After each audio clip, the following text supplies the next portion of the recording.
கர்த்தருடைய பரிசுத்தமான நாம மகிமைப்படுவதாக. ஆசீர்வாதமான ஒரு நல்ல கால வேளையிலையும் அனுதின மன்னா என்கிற வேத தியானத்தினால் உங்களை சந்திப்பதில் மிகுந்த சந்தோஷம்.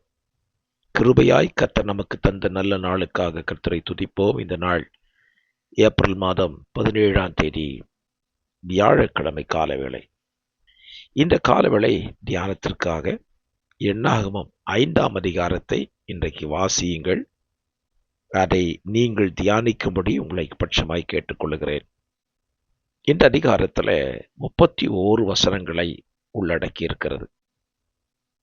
இந்த அதிகாரத்தினுடைய முக்கிய பகுதி என்று சொன்னால், குடும்ப வாழ்க்கையை குறித்து ஆண்டவர் இந்த அதிகாரத்தில் எழுதியிருக்கிறார்.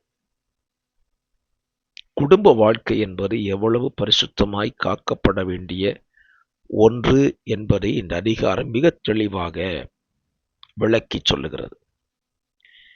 இன்றைக்கு குடும்ப வாழ்க்கை பிரச்சனைக்குரியவைகளாகவே மாறிக்கொண்டிருக்கிறதை நம்ம கேட்க முடிகிறது.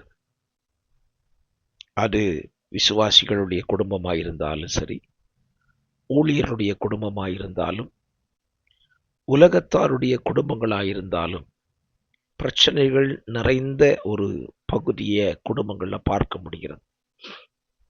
ஏனென்றால் குடும்பத்தை சரியாக புரிந்து கொள்ளாததினால்தான் ஏராளமான பிரச்சனைகளை இன்றைக்கு குடும்பங்களில் பார்க்க முடிகிறது.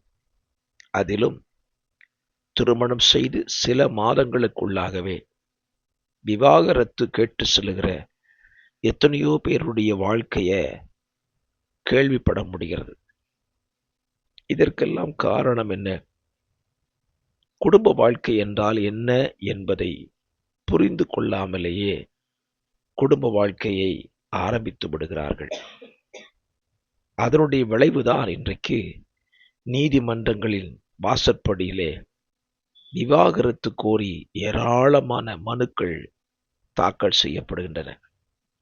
ஆனால் நம்முடைய இரட்சகர் இந்த குடும்ப வாழ்க்கையை குறித்து சொல்லும் பொழுது யாருக்கும் துரோகம் செய்யக்கூடாது என்பதை இந்த அதிகாரத்தில் பதிவு செய்திருக்கிறார். மல்கியா புஸ்தகத்திலே நீங்கள் வாசிப்பீர்களானால், அவரிடத்தில் ஆவி பூரணமாய் இருந்ததே, பின்ன ஏன் ஒருவனை படைத்தார்? பரிசுத்த சந்ததியை பெறுவதற்காக. அதிலே நான் பரிசுத்தம் என்கிற வார்த்தையை எடுத்துக்கொள்கிறேன். பரிசுத்தமான ஒரு குடும்ப வாழ்க்கை வாழ்வதற்குத்தான் தேவன் ஒருவனையும் ஒருத்தியையும் படைத்தார். இன்றைக்கு இந்த ஒருவன் ஒருத்தி என்கிற குடும்ப உறவு மிக மிக அரிதாய்விட்டது. எங்கு பார்த்தாலும் விவாகரத்து, அடுத்த ஒரு திருமணம், பல திருமணங்கள் என்று வாழ்க்கை வாழ ஆரம்பித்து விட்டார்கள் ஜனங்கள்.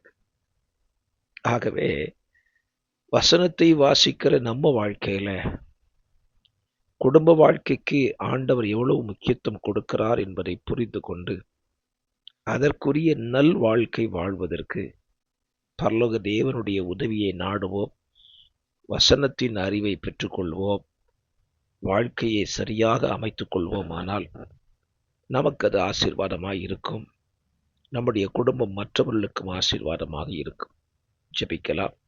பரிசுத்த பிதாவே, இந்த வார்த்தையின்படியே குடும்ப வாழ்க்கையை பரிசுத்தமாய் வாழ்க்கை வாழ நம்முடைய ஜனங்களுக்கு நீர் அனுக்கிரகம் செய்யுங்க.